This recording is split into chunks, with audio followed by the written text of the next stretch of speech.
ಈ ಟೈಮಲ್ಲೇ ಮಕ್ಕಳು ಮಾಡಬೇಕು ಅಂತ ಇರುತ್ತೆ. ಆ ಟೈಮಲ್ಲೇ ಮಾಡಬೇಕು, ಒಳ್ಳೆ ಮಕ್ಕಳು ಬೇಕಂದ್ರೆ. ಇಷ್ಟೇ ಸಾಕು.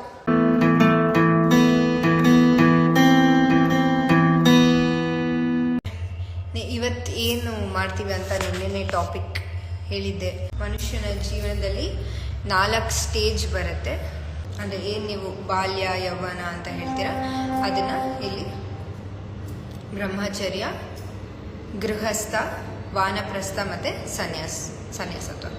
ಸೊ ಇದು 4 ಹಂತಗಳನ್ನ ಎಲ್ಲರೂ ಒಬ್ಬ ಮನುಷ್ಯ ಭೂಮಿ ಮೇಲೆ ಹುಟ್ಟಿದ್ದಾನೆ ಅಂದರೆ ಈ 4 ಹಂತ ಇರಲೇವಾಗ ಅವ್ರ ಲೈಫು ಕಂಪ್ಲೀಟ್ ಆಗುತ್ತೆ ಅಂತ. ಯೋಗದು ಮೀನಿಂಗು ಇದೇ ಬರುತ್ತೆ, ಧರ್ಮಾರ್ಥ ಕಾಮ ಮೋಕ್ಷಾಯ ಅಂತ. ಸೊ ಧರ್ಮ, ಅರ್ಥ, ಕಾಮ, ಮೋಕ್ಷ, ಇದು 4 ಹೇಗೆ ನಮ್ಮ ಈ 4 ಸ್ಟೇಜ್ಗೆ ಲಿಂಕ್ ಮಾಡ್ಬೋದು ಅಂತ ನೋಡೋಣ ಇವಾಗ. ಮೊದಲನೇದು ಬ್ರಹ್ಮಚರ್ಯ. ಈ ಹುಟ್ಟಿದಾಗಿಂದ ನಮಗೆ 25 ವರ್ಷ ಆಗೋವರೆಗೂ ಬರೋ ಸ್ಟೇಜೇ ಬ್ರಹ್ಮಚರ್ಯ. ನಮ್ಮದು ಗೋಲ್ಸ್ ಏನಿರುತ್ತೆ ಅಂದರೆ ನಮ್ಮ ಜೀವನದಲ್ಲಿ ಏನು ಸಾಧನೆ ಮಾಡಬೇಕು ಅದ್ರ ಮೇಲಷ್ಟೇ ನಮ್ಮ ಕಾನ್ಸಂಟ್ರೇಷನ್ ಇರಬೇಕು. ಬೇರೆ ಕಡೆ ಅಂದರೆ ಓದಬೇಕು, ಆ ಟೈಮಲ್ಲಿ ಜ್ಞಾನ ಸಂಪಾದನೆ ಮಾಡಬೇಕು, ಎಷ್ಟಾಗುತ್ತೆ ಅಷ್ಟು. ಆಮೇಲೆ ಏನು ನಿಮ್ಮದು ಗೋಲ್ ಇರುತ್ತೆ ಅದ್ರ ಮೇಲಷ್ಟೇ ಕಾನ್ಸಂಟ್ರೇಷನ್, ಬೇಡದೇ ಇರೋದ್ರ ಮೇಲೆ ನಮ್ಮ ಗಮನನ ಹರ್ಸೋಕ್ಕೆ ಹೋಗಬಾರ್ದು. ನೀವು ಜಾಸ್ತಿ ಎಥಿಕ್ಸ್, ಡಿಸಿಪ್ಲಿನ್ ಅದ್ರ ಮೇಲೆ ಕಾನ್ಸಂಟ್ರೇಷನ್ ಮಾಡಬೇಕು. ಹೇಗೆ ನಾವು ಅಷ್ಟಾಂಗಲಿ ಯಮ ನಿಯಮ ಹೇಳ್ಕೊಟ್ಟಿದ್ದಾರೋ ಅದೇ ಥರ ಇಲ್ಲಿ ನಿಮ್ಮದು ಏನು ಮಾರಲ್ ಟ್ರೈಟ್ಸ್ ಇರುತ್ತೆ ಅದನ್ನು ಫಾಲೋ ಮಾಡಬೇಕು. ಪರ್ಸ್ನಲ್ ಟ್ರೈಟ್ಸ್ನ ಫಾಲೋ ಮಾಡಬೇಕು. ಅಂದರೆ ರೂಲ್ಸ್ ಇರುತ್ತೆ ಅಲ್ವಾ, ಅದನ್ನೆಲ್ಲ ಫಾಲೋ ಮಾಡಬೇಕು. ಯಮ ನಿಯಮ ಫಾಲೋ ಮಾಡಬೇಕು. ಇದರಲ್ಲಿ ಧರ್ಮ. ಸೊ ಧರ್ಮ, ಅರ್ಥ, ಕಾಮ, ಮೋಕ್ಷದಲ್ಲಿ ಈ 4ರಲ್ಲಿ ಧರ್ಮನ ಬ್ರಹ್ಮಚರ್ಯಕ್ಕೆ ರಿಲೇಟ್ ಮಾಡೋದು. ಸೊ ಧರ್ಮದ ಪ್ರಕಾರ ನಡಿಬೇಕು ಅಂತ. 2ನೇದು ಬರುತ್ತೆ ಬ್ರಹ್ಮಚರ್ಯ ಆದಮೇಲೆ ಗೃಹಸ್ಥ ಅಂದರೆ ಮದುವೆ ಏಜ್. ಇವಾಗ 25ರಿಂದ 50 ಮದುವೆ ಆಗಿ ಸಂಸಾರ ನಿಭಾಯಿಸೋದು. ಆಮೇಲೆ ಇದರಲ್ಲಿ ಅರ್ಥ ಮತ್ತು ಕಾಮ ಬರುತ್ತೆ. ಬ್ರಹ್ಮಚರ್ಯ ಸರಿಯಾಗಿ ಫಾಲೋ ಮಾಡಿಲ್ಲ. ಸೊ ಹುಟ್ಟಿದಾಗಿಂದ 25 ಇಯರ್ಸ್ ಒಳಗೆ ನಾವು ಬ್ರಹ್ಮಚರ್ಯ ಫಾಲೋ ಮಾಡದೆ ಆಟಗಳಾಡ್ಕೊಂಡ್ಬಂದ್ಬಿಟ್ರೆ, ಈ ಗೃಹಸ್ಥ ಟೈಮಲ್ಲಿ ಬಂದಾಗ ಇವಾಗ ತುಂಬ ಕೇಸಸ್ ನಡೀತಾ ಇದೆ. ಹೇಗೆ ಡಿವೋರ್ಸ್ಗಳಾಗ್ತಾ ಇದೆ, ಆಮೇಲೆ ಗಂಡ ಹೆಂಡ್ತಿನ ಕೊಲೆ ಮಾಡ್ದ, ಹೆಂಡ್ತಿ ಗಂಡನ ಕೊಲೆ ಮಾಡ್ದ, ಓಡೋದ್ರು, ಏನೇನೋ. ಈಗ ಒಬ್ಬರ ಮೇಲೆ ಮನಸ್ಸಿರಲ್ಲ, ಲೈಕ್ ಲಾಯಲ್ ಆಗಿರೋಕ್ಕಾಗಲ್ಲ ನೀವು ಒಬ್ರಿಗೆ. ಸೊ ಬ್ರಹ್ಮಚರ್ಯನ ಕರೆಕ್ಟಾಗಿ ಫಾಲೋ ಮಾಡಿದ್ರೆ ನೀವು ಒಂದೇ ಪಾರ್ಟ್ನರ್ ಜೊತೆ ಲಾಯಲ್ ಆಗಿರ್ಬೋದು. ಅದಕ್ಕೆ ಫಾಲೋ ಮಾಡಬೇಕು ಒಂದಾದ್ಮೇಲೆ ಒಂದು. ಇಲ್ಲಿ ಕಾಮ ಅಂದರೆ ಬರೀ ಸೆಕ್ಷುವಲ್ ಡಿಸೈರ್ಸ್ ಬರಲ್ಲ, ಇಮೋಷನಲ್ ಫುಲ್ಫಿಲ್ಮೆಂಟ್ ಬರುತ್ತೆ. ಇವಾಗ ಯಾರೋ ಒಬ್ರು ಬೇಕು, ನಮ್ಮ ಫೀಲಿಂಗ್ಸ್ನ ಹಂಚ್ಕೊಳ್ಳೋಕ್ಕೆ ನಮ್ಮ ಜೊತೆ ಯಾರಾದರೂ ಬೇಕು ಅಂತ ಅನಿಸುತ್ತೆ. ಈ ಟೈಮಲ್ಲಿ 25ರಿಂದ 50ರೊಳಗೆ ನೀವು ಒಬ್ಬರೇ ಜೀವನ ಮಾಡೋಕ್ಕಾಗಲ್ಲ. ಸೊ ಜೀವನ ಸಂಗಾತಿ ಬೇಕು ಅಂತ ಗೃಹಸ್ಥ.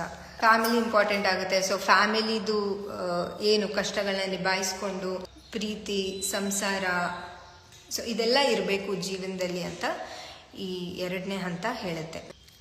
ಏನು ಗೃಹಸ್ಥ. ಆ ಟೈಮಲ್ಲೇ ನೀವು ದುಡ್ಡು ಮಾಡ್ಕೊಳ್ಳೋದು, ಆಮೇಲೆ ಪ್ರೀತಿ ಮಾಡೋದು, ಅದೆಲ್ಲ ಈ ವಯಸ್ಸಲ್ಲಿ ಮಾಡಬೇಕು. ದುಡ್ಡು ಮಾಡೋದು ಅಂದರೆ ಅನ್ಯಾಯವಾಗಿ ದುಡ್ಡು ಮಾಡೋದಲ್ಲ, ನ್ಯಾಯವಾಗಿ ದುಡ್ಡು ಮಾಡಬೇಕು. ನಿಮ್ದೇನು ಪ್ರೊಫೆಷನ್ ಇರುತ್ತೆ, ಎಷ್ಟು ಜೀವನದಲ್ಲಿ ಹೆಂಗೆ ದುಡ್ಡು ಸಂಪಾದನೆ ಮಾಡಬೇಕು ಹಾಗೆ ದುಡ್ಡು ಸಂಪಾದನೆ ಮಾಡಬೇಕು. ಅನ್ಯಾಯವಾಗಿ ಯಾರ್ದು ತಲೆ ಒಡೆದು ಅಥವಾ ಬ್ಲ್ಯಾಕ್ ಮನಿ ಇದೆಲ್ಲ ಮಾಡಬಾರ್ದು. ಜಾಸ್ತಿ ಬೇಕು ಅಂತ ಆಸೆಗಳು ಪಡಬಾರ್ದು. ಅಲ್ಲಿ ಎಷ್ಟು ದುಡಿತಾ ಇದ್ದೀರಾ ಅಷ್ಟೇ ಸಾಕು ಅಂತ ಖುಷಿಯಾಗಿರಬೇಕು. ಮತ್ತು ಬ್ರಹ್ಮಚರ್ಯದಲ್ಲಿ ಅರ್ಥ ಮತ್ತು ಕಾಮ ಇರಲೇಬಾರ್ದು. ಅಂದರೆ ಅರ್ಥ ಓಕೆ, ದುಡ್ಡು ಮಾಡ್ಕೊಳ್ಳೋದು ಥಾಟ್ ಬರೋದು ಓಕೆ, ಬಟ್ ತುಂಬ ಜಾಸ್ತಿ ಇರಬಾರ್ದು. ಕಾಮ ಇರಬಾರ್ದು. ಬ್ರಹ್ಮಚರ್ಯ ಫಾಲೋ ಮಾಡೋರಿಗೆ ಕಾಮ ಆ ಟೈಮಲ್ಲಿ ಬರಬಾರ್ದು. ಸೊ ಯಾವಾಗ ನೀವು ಗೃಹಸ್ಥ ಎಂಟರ್ ಆಗ್ತೀರಾ ಆವಾಗಲೇ ಯಾವ ವಯಸ್ಸಲ್ಲಿ ಏನೇನಾಗಬೇಕು ಅದಾಗಲೇಬೇಕು. ನೆಕ್ಸ್ಟ್ ಬರುತ್ತೆ ವಾನಪ್ರಸ್ಥ. ಇದು 50ರಿಂದ 75 ವಯಸ್ಸು. ಸೊ ನಾವು 50 ಇಯರ್ಸಿಂದ 75 ಇಯರ್ಸ್. ಸೊ ಎಷ್ಟೊಂದು ಜನ ಈ ಪೀರಿಯಡಲ್ಲಿ ಹೋಗ್ಬಿಡ್ತಾರೆ, ಇರೋದೇ ಇಲ್ಲ. 26ರಿಂದ 50ರೊಳಗೆ ನಿಮ್ದು ಏನೇನು ಡಿಸೈರ್ ಇರುತ್ತೆ ಲೈಫಲ್ಲಿ, ದುಡ್ಡು ಮಾಡೋದಿರ್ಬೋದು, ಮನೆ ಮಾಡೋದಿರ್ಬೋದು, ಮದುವೆ ಆಗೋದಿರ್ಬೋದು, ಮಕ್ಕಳು ಮಾಡೋದಿರ್ಬೋದು. ಸೊ ಇದೆಲ್ಲ ನೀವು ಈ ಏಜಲ್ಲಿ ಮುಗಿಸ್ಕೊಂಡ್ಬಿಡ್ಬೇಕು. ಯಾವುದ್ರಲ್ಲಿ? ಗೃಹಸ್ಥ, ಅದರಲ್ಲಿ ಎರಡನೇದ್ರಲ್ಲಿ. ನೆಕ್ಸ್ಟು ವಾನಪ್ರಸ್ಥದಲ್ಲಿ ಈ ಥರ ಆಸೆಗಳನ್ನೆಲ್ಲ ಬಿಟ್ಬಿಡ್ಬೇಕು. ಸೊ ಅರ್ಥ ಮತ್ತು ಕಾಮನ ಬಿಟ್ಬಿಡೋ ವಯಸ್ಸು ಮೂರನೇದು ವಾನಪ್ರಸ್ಥ. ಸೊ ಏನು ನಿಮ್ಮದು ಸೆನ್ಸರಿ ಡಿಸೈರ್ಸ್ ಇರುತ್ತೆ ಅದನ್ನೆಲ್ಲ ಬಿಡೋದು, ಅದರಿಂದ ನಿಧಾನವಾಗಿ ಹೊರಗೆ ಬರೋದು, ನಮ್ಮ ಈ ಭೌತಿಕ ಪ್ರಪಂಚದಿಂದ ಹೊರ ಬರೋದು. ಈ ಏಜಲ್ಲಿ ನಿಮ್ಮ ಮಕ್ಕಳು ಏನಿರ್ತಾರೆ ಅವ್ರಿಗೆ ನಿಮ್ಮ ಮನೆಯ ಜವಾಬ್ದಾರಿನೆಲ್ಲ ಹ್ಯಾಂಡ್ ಓವರ್ ಮಾಡಿಬಿಟ್ಟು ನೀವು ಅದರಿಂದ ಹೊರಗೆ ಬರೋದು. ಆ ಟೈಮಲ್ಲಿ ನೀವೇನು ಜವಾಬ್ದಾರಿ ತಗೋಬಾರ್ದು, ಮನೆ ಜವಾಬ್ದಾರಿ ಆಗಲಿ ಏನೇ ಆಗಲಿ. ಸೊ ಅದು ಆ ಏಜ್ ಮುಗ್ದೋಯ್ತು ನಿಮ್ಮದು. 50ರೊಳಗೆ ಇಲ್ಲ, 50 ಆದಮೇಲೆ ಸ್ಲೋಲಿ ನಿಮ್ಮ ಆಸೆಗಳನ್ನೆಲ್ಲ ಬಿಟ್ಬಿಡ್ಬೇಕು, ರೆಡಿ ಆಗಬೇಕು ಮೋಕ್ಷಕ್ಕೆ. ನೆಕ್ಸ್ಟು ಸನ್ಯಾಸತ್ವ. ಸೊ 70+. ಸೊ 70 ಕ್ರಾಸ್ ಆದಮೇಲೆ ಫುಲ್ ಸನ್ಯಾಸಿ. ಏನೂ ಬೇಡ, ಯಾರೂ ಬೇಡ, ಮೋಕ್ಷ ಒಂದು ಸಿಕ್ಕಿದ್ರೆ ಸಾಕು. ಅಂದರೆ ಅವಾಗ ಎಷ್ಟೊಂದು ಜನ ಆತ್ಮ ಅಂದ್ರೇನು, ಪರಮಾತ್ಮ ಅಂದ್ರೇನು, ನಾನು ಯಾರು ಅಂತ ಎಲ್ಲ ಕಲಿಯಕ್ಕೆ ಹೋಗ್ತಾರೆ. ಈ ಹುಟ್ಟು ಮತ್ತು ಸಾವು ಅದ್ರ ಚಕ್ರದಿಂದ, ಲೈಫ್ ಸೈಕಲ್ ಇಂದ ಕಂಪ್ಲೀಟಾಗಿ ಹೊರಗೆ ಬರೋದು. ಇಟ್ಸ್ ನಾಟ್ ಈ ಒಂದು ಜನ್ಮಕ್ಕಂತಲ್ಲ, ಮುಂದೆ ಇನ್ಯಾವ ಜನ್ಮನೂ ಬೇಡ ನಮಗೆ ಅಂತ ಪಡೆಯೋದು ಮೋಕ್ಷ. ಈ ಜನ್ಮದಲ್ಲಿ ಮೋಕ್ಷ ಸಿಕ್ಕಿಲ್ಲ ಅಂದರೆ ನೆಕ್ಸ್ಟ್ ಜನ್ಮದಲ್ಲಿ, ಅಂದರೆ ಯಾವಾಗ ಸಿಗುತ್ತೆ ಅಂತ ಹೇಳೋಕ್ಕಾಗಲ್ಲ. ನೀವು ಸ್ಟಾರ್ಟ್ ಮಾಡಬೇಕು ಅದು ಸ್ಪಿರಿಚುಯಾಲಿಟಿನ ಫಾಲೋ ಮಾಡೋಕ್ಕೆ, ಜ್ಞಾನ ಸಂಪಾದನೆ ಮಾಡಬೇಕು. ಏನು ಆತ್ಮ ಅಂದ್ರೇನು, ಪರಮಾತ್ಮನ ಹತ್ರ ಹೆಂಗೆ ಹೋಗೋದು, ಈ ಥರದ್ರ ಬಗ್ಗೆನೇ ಓದ್ತಾ ಇರಬೇಕು. ಸೊ ಆವಾಗ ನಿಮಗೆ ಒಳ್ಳೆ ಕೆಲಸಗಳು ಮಾಡಬೇಕು. ಅದೇ 25 ಮುಂಚೆ ನಿಮಗೆ ಆಸೆಗಳು ಬಂದರೆ ನೀವು ನೆಕ್ಸ್ಟ್ ಸ್ಟೇಜ್ ಏನಿರುತ್ತೆ ಗೃಹಸ್ಥ ಸ್ಟೇಜಲ್ಲಿ ಏನು ನಿಮ್ಮದು ಬಾಂಡಿಂಗ್ ಇರುತ್ತೆ, ಪಾರ್ಟ್ನರ್ ಬಾಂಡಿಂಗ್, ಅದು ಒಬ್ರಿಗೇನೆ ಕೊಡೋಕ್ಕಾಗಲ್ಲ. ಇವಾಗ ಇನ್ನೊಬ್ರು ಇಷ್ಟ ಮದುವೆ ಆದಮೇಲೂ ಇನ್ನೊಬ್ರು ಯಾರೋ ಬೇಕು ಅನ್ನಿಸ್ತಾರೆ ನಿಮ್ಮ ಲೈಫಲ್ಲಿ ಅಂದರೆ ನಿಮಗೆ ಲಾಯಲ್ ಆಗಿ ಇರೋಕ್ಕಾಗ್ತಾ ಇಲ್ಲ ಅಂದರೆ ನೀವು ಏನು ಬ್ರಹ್ಮಚರ್ಯ ಕರೆಕ್ಟಾಗಿ ಫಾಲೋ ಮಾಡಿಲ್ಲ ಅಂತ. ಅದೆಲ್ಲ ಫಾಲೋ ಮಾಡ್ಕೊಂಡು ಬಂದರೆ ನಿಮಗೆ ಓಕೆ ಜೀವನಕ್ಕೆ ಒಬ್ಬನೇ ಸಾಕು ಅಂತ ಆ ಥಾಟ್ ಬರೋದೆ ನೀವು ಬ್ರಹ್ಮಚರ್ಯ ಕರೆಕ್ಟಾಗಿ ಫಾಲೋ ಮಾಡಿದ್ರೆ. ವೆಯ್ಟ್ ಮಾಡಿ 25 ವರ್ಷದವರೆಗೂ. ನಿಮ್ದೇನು ಗೋಲ್ ಇರುತ್ತೆ ಅದ್ರ ಮೇಲೆ ಅಷ್ಟೇ ಕಾನ್ಸಂಟ್ರೇಟ್ ಮಾಡಿ, ಚೆನ್ನಾಗಿ ಓದಿ, ಜ್ಞಾನ ಸಂಪಾದನೆ ಮಾಡ್ಕೊಳ್ಳಿ ಆ ಟೈಮಲ್ಲಿ. ಆಮೇಲೆ ಬರುತ್ತೆ ದುಡಿಯೋದು, ಮನೆ, ಸಂಸಾರ, ಮಕ್ಕಳು, ಅವೆಲ್ಲ ಬರುತ್ತೆ. ಯಾರ್ದೋ ಜೊತೆ ಮಾತಾಡ್ತಾ ಇರ್ತೀರಾ, ಅಟ್ಯಾಚ್ ಆಗುತ್ತೆ ಅವ್ರ ಜೊತೆ. ಸೊ ಹೆಂಗಾಗುತ್ತೆ ಅಂದರೆ ಅದು ಒಂಥರ ಟ್ಯಾಬ್ಲೆಟ್ ತೊಗೊಂಡಂಗೆ. ಓಕೆ, ಇವತ್ತು ಇವ್ರ ಜೊತೆ ಮಾತಾಡಿಲ್ಲ ಅಂದರೆ ಏನೋ ಒಂಥರ ನನ್ನ ದಿನ ಎಲ್ಲ ಚೆನ್ನಾಗಿರಲ್ಲ ಅಂತ. ಇವಾಗ ಹೇಗೆ ನೀವು ಯಾರಿಗೆ ಗೊತ್ತು, PCOD PCOS ಅಲ್ಲಿ ಪೀರಿಯಡ್ಸ್ ಆಗಿಲ್ಲ ಅಂತ ಟ್ಯಾಬ್ಲೆಟ್ ತೊಗೋತಾರೆ. ಅದು ಹೆಂಗೆ ಅಂದರೆ, ಸೊ ದ ಸೇಮ್ ಟ್ಯಾಬ್ಲೆಟ್ ಅಬಾರ್ಷನ್ಗೆ ಯೂಸ್ ಮಾಡೋ ಸೇಮ್ ಟ್ಯಾಬ್ಲೆಟ್ನ PCOD PCOS ಅವ್ರಿಗೆ ಕೊಡೋದು. ಇಟ್ಸ್ ಜಸ್ಟ್ ಎಗ್ನ ರಿಲೀಸ್ ಮಾಡುತ್ತೆ, ಫೋರ್ಸ್ಫುಲಿ ರಿಲೀಸ್ ಮಾಡುತ್ತೆ ಓರಿಸಿಂದ. ಸೊ ನೆಕ್ಸ್ಟ್ ಮಂತು ನಿಮಗೆ ಕರೆಕ್ಟಾಗಿ ಮಂತ್ಲಿ ಮಾಸಿಕ ಪೀರಿಯಡ್ಸ್ ಆಗಬೇಕು ಅಂದರೂ ನಿಮ್ಮ body it will wait, tablet ಬರುತ್ತೆ ಅಂತ ವೆಯ್ಟ್ ಮಾಡ್ಕೊಂಡು ಕೂತ್ಕೊಳ್ಳುತ್ತೆ. ಸೊ ಆ ಥರ ನಾವು ಜೀವನದಲ್ಲಿ ಬುದ್ಧಿನೇ ಕಲಿಯಲ್ಲ. ಯಾರ್ದೋ ಜೊತೆ ಅಟ್ಯಾಚ್ ಆಗಿ ಡೈಲಿ ಅವ್ರು ಬೇಕು ಅಂತ ಅನಿಸ್ತಾ ಇದ್ರೆ, ಸೊ ಅದೇ ಬ್ರಹ್ಮಚರ್ಯ. ಈ ಟೈಮಲ್ಲಿ ನೀವು ಆ ಥರ ಎಲ್ಲ ಮಾಡ್ಕೊಬಾರ್ದು. ಒಂದೇ ಫೋಕಸ್ ಇರಬೇಕಷ್ಟೇ ಜೀವನದ ಉದ್ದೇಶದ ಕಡೆ. ಮತ್ತೆ ಫಾಲೋ ಮಾಡ್ತೀರಾ? ಬ್ರಹ್ಮಚರ್ಯ ಫಾಲೋ ಮಾಡ್ತಾ ಇದ್ದೀರಾ ಯಾರಾದರೂ? ಸೊ ನೀವು ಇವಾಗ ಕಷ್ಟಪಟ್ಟು ಬ್ರಹ್ಮಚರ್ಯ ಫಾಲೋ ಮಾಡಿಬಿಟ್ರೆ ಆಮೇಲೆ ನಿಮ್ಮದು ಸಂಸಾರ ಜೀವನ ಚೆನ್ನಾಗಿರುತ್ತೆ. ಈ ಕಾಫಿ ಟೀ ಅಡಿಕ್ಷನಿಂದ, ಅಂದರೆ ಇವಾಗ ಬೆಳಗ್ಗೆ ಎಷ್ಟೊಂದು ಜನಕ್ಕೆ ಕಾಫಿ ಟೀ ಕುಡ್ದಿಲ್ಲ ಅಂದರೆ ಬಾತ್ರೂಮ್ ಹೋಗೋಕ್ಕಾಗಲ್ಲ, ಈ ಥರ ಎಲ್ಲ ಇರುತ್ತೆ. ಅವರು ಲೈಕ್ ಬಾಡಿನ ನೀವು ಆ ಥರ ತಯಾರು ಮಾಡಿಬಿಟ್ಟಿರ್ತೀರ. ಸೊ ಇದನ್ನ ಹೆಂಗೆ ಅಂದರೆ ಸ್ಲೋಲಿ ರೆಡ್ಯೂಸ್ ಮಾಡ್ಕೊಬನ್ನಿ. ಇದೆಲ್ಲ ಅಡಿಕ್ಷನ್ನೆಲ್ಲ ಒಂದೇ ಸಲ ಬಿಡೋಕ್ಕಾಗಲ್ಲ. ಸೊ ಚೂರು ಚೂರೇ ರೆಡ್ಯೂಸ್ ಮಾಡ್ಕೋಬೇಕು. ಹೆಂಗೆ ಫಾಲೋ ಮಾಡೋದು ಅಂತ ಕೇಳ್ತಾ ಇದ್ದಾರೆ ಬ್ರಹ್ಮಚರ್ಯ.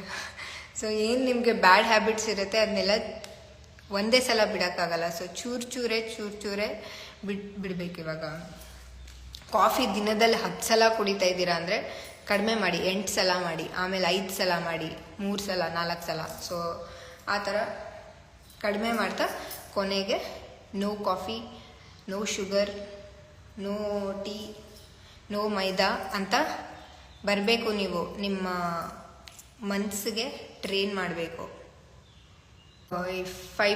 ಫೈಬರ್ ಇಂಟೇಕ್ ಜಾಸ್ತಿ ತಗೊಳ್ಳಿ.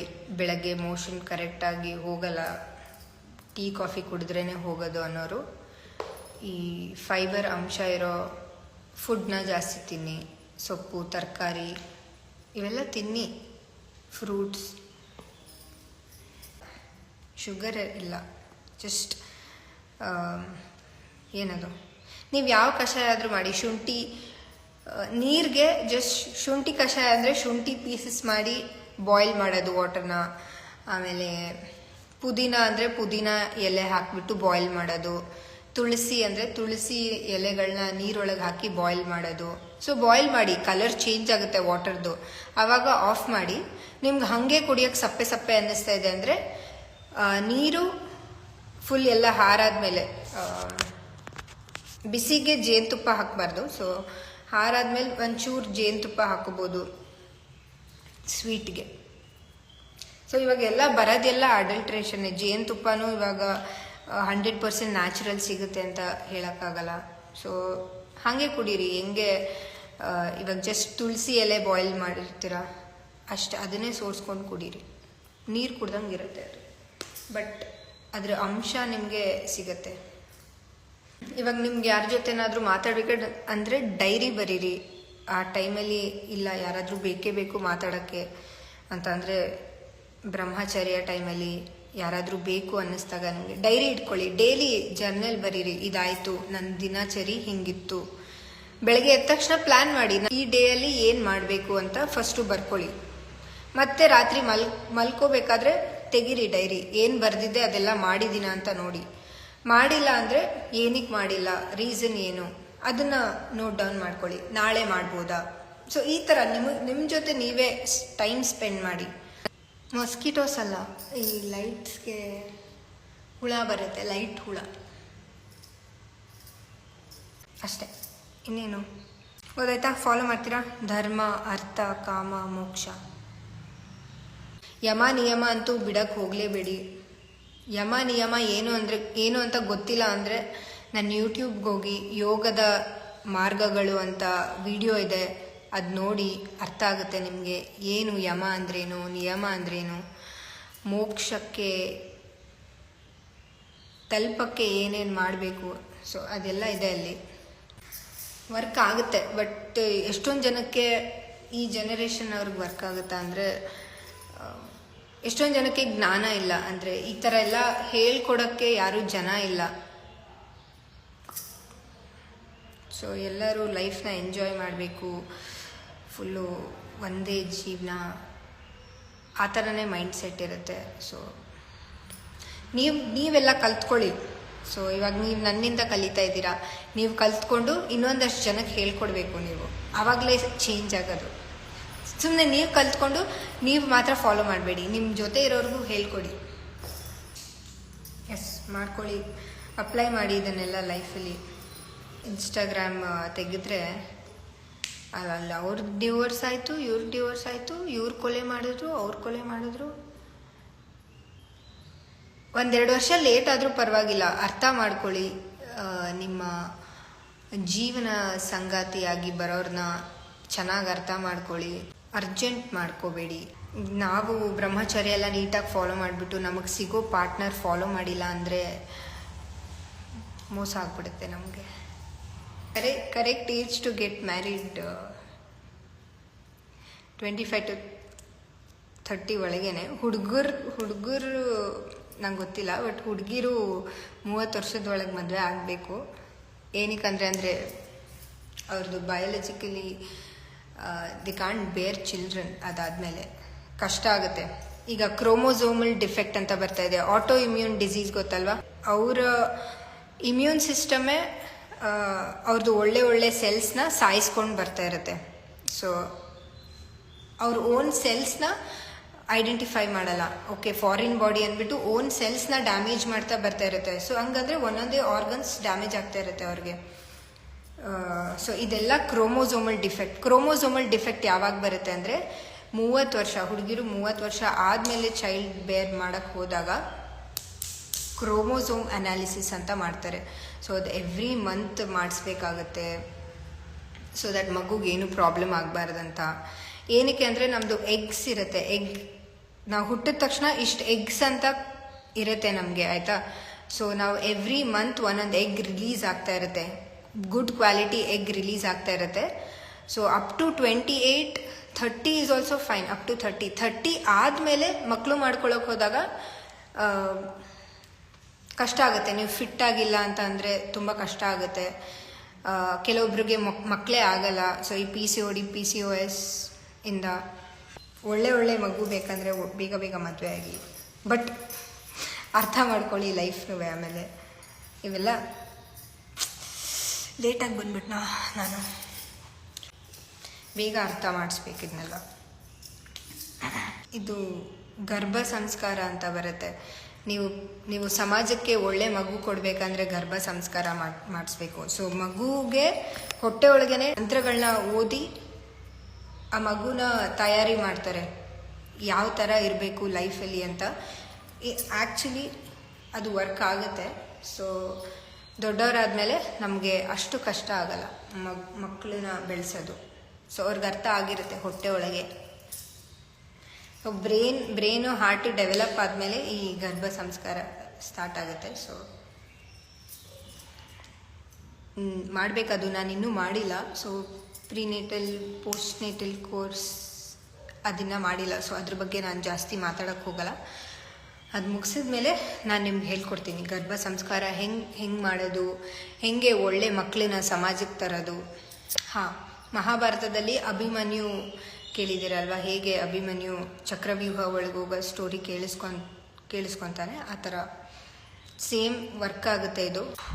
ಅದಕ್ಕೆಲ್ಲನೂ ಟೈಮ್ ಇರುತ್ತೆ. ಲೈಕ್ ಸುಮ್ಮನೆ ಯಾವುದ್ಯಾವುದೋ ಟೈಮಲ್ಲಿ ಮಕ್ಕಳು ಮಾಡಿಬಿಡೋದಲ್ಲ. ಸೊ ಈ ಟೈಮಲ್ಲೇ ಮಕ್ಕಳು ಮಾಡಬೇಕು ಅಂತ ಇರುತ್ತೆ. ಆ ಟೈಮಲ್ಲೇ ಮಾಡಬೇಕು ಒಳ್ಳೆ ಮಕ್ಕಳು ಬೇಕಂದರೆ. ಇಷ್ಟೇ ಸಾಕು.